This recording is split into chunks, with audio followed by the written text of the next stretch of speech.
여러분 안녕하십니까, 진성호입니다. 무소속으로 있는 홍준표 의원이 이번 서울시장, 부산시장 보궐선거에 대해서 입장을 냈습니다. 자, 그동안 김종인 국민의힘 비대위원장에게 쓴소리를 계속해왔습니다.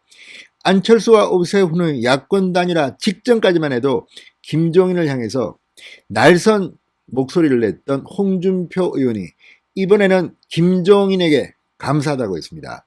그리고 함께 수고했던 주호영 원내대표에게도 감사의 말을 전했습니다.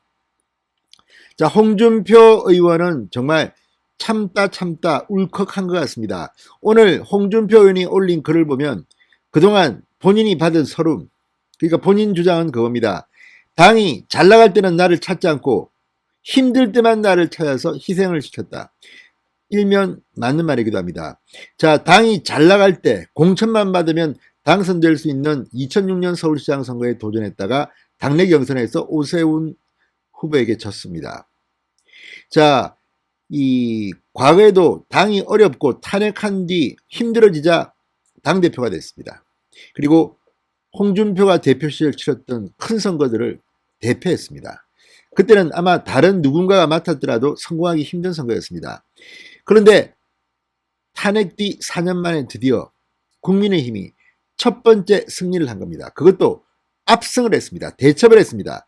홍준표 의원으로서는 상당히 감정적으로 울컥했던 것 같습니다. 오늘 그를 통해서 문재인 대통령에게도 쓴소리를 했습니다. 문재인 대통령은 정신 차리고 주변 정리나 잘하라, 이런 취지의 말도 했습니다. 꼭 맞는 말 같습니다. 진성호의 직설 시작합니다. 방송에 앞서 아직 진성호 방송의 구독자가 아니신 분들은 붉은색 구독 버튼 눌러주십시오.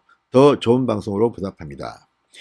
자, 지금 이렇게 야권이 승리했다는 것은 여러 가지 의미를 갖습니다. 그중 하나가 보수 결집이 시작됐다는 겁니다.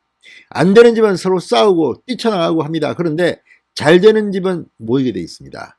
지금 홍준표 의원이 김종인 비대위원장과 주호영 원내대표에게 득담을 하는 것, 그리고 별로 관계가 안 좋았던, 제가 볼 때는 그렇습니다, 오세훈, 박형준 두 명의 후보에게 수고했다고 하는 것은 다 그런 이유입니다. 자, 아시다시피 오세훈 시장이 없었다면 홍준표 의원은 서울시장을 한번 했을 수도 있습니다. 2006년 선거입니다. 그때 맹영규, 홍준표 등등이 붙고 있는데 갑자기 강금실이 등장하면서 변수가 등장합니다. 그리고 오세훈이 긴급 등판합니다. 그렇지만 그때 지방선거는 박근혜 전 대통령의 커트칼 피습 사건으로 서울을 다 먹어버렸습니다. 서울시장만 그런 게 아니라 시의원, 구청장 거의 싹쓸이를 했습니다. 그때 공천을 받았다면 홍준표는 서울시장을 했을 겁니다. 그리고 지금쯤 더 큰 꿈을 꾸었을 수도 있겠죠. 자, 그런데 어쨌든 홍준표 의원으로서는 그랬던 오세훈이 다시 한번 시장에 도전했습니다. 어쩌면 속마음은 그동안 홍준표 의원이 이번 선거 과정에서 올린 글들을 보면 안철수가 되기를 바랬을 수도 있습니다. 무소속이기 때문에 제3지대 후보가 야권 단일화 후보가 되는 게 유리할 수도 있습니다. 그럼에도 오세훈이 됐고 오늘 홍준표는 오세훈에게 수고했다고 말합니다. 박형준 후보 역시 마찬가지입니다.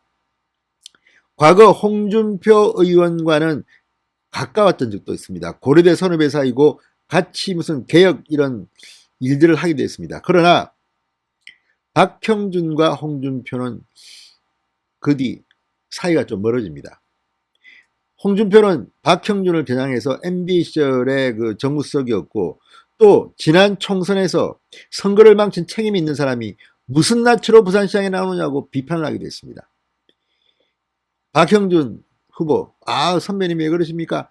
그랬던 관계가 지난 선거 캠페인 기간 중 박형준 후보 유세차에 홍준표가 올라타서 지원 유세를 하면서 상당히 많이 좋아졌다고 합니다. 자, 그래서 지금 홍준표는 과거 좀 껄끄러웠던 것으로 보이는 오세훈과 박형준의 당선 축하를 하는 겁니다. 자, 홍준표가 썼습니다. 출구조사를 보니 탄핵 대선 이후 4년 만에 이겨보는 눈물겨운 승리입니다. 사실 홍준표 의원으로서는 상당히 감회가 새로울 것 같습니다. 모두가 하나 되니 하늘도 도우나 봅니다. 김종인, 주호영 두 분 야권 지도자들께도 참으로 수고하셨습니다. 안철수 대표에게도 감사드립니다. 오세훈, 박형준 두 후보님들 참으로 고생하셨습니다.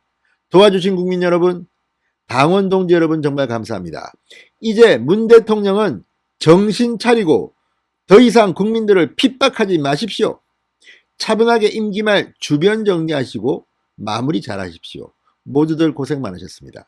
자, 여기 보면 문재인 대통령 주변 정리하라는 게 저는 딱 눈에 들어옵니다. 주변 정리 좀 하란 말이야. 주변 정리. 주변 정리해야 됩니다. 지금 국민들이 이번에 문재인 대통령을 심판한 데는 문재인 대통령도 심판한 거지만 참 눈에 보이 가시 같은 존재들이 있었습니다. 이번에 경질된 김상조 전 정책실장도 있지만 추미애 전 장관, 조국 전 장관, 아무튼 지금 장관하고 있는 박범계 장관, 또 변창흠 국토부 장관, 아무튼 정말 대통령 주변은 정말 정리할 사람들이 많습니다. 빨리 정리하십시오. 자, 그래서 홍준표 의원이 오랜만에 아주 속 시원한 글을 올렸습니다. 진성호의 직설이었습니다. 여러분 감사합니다.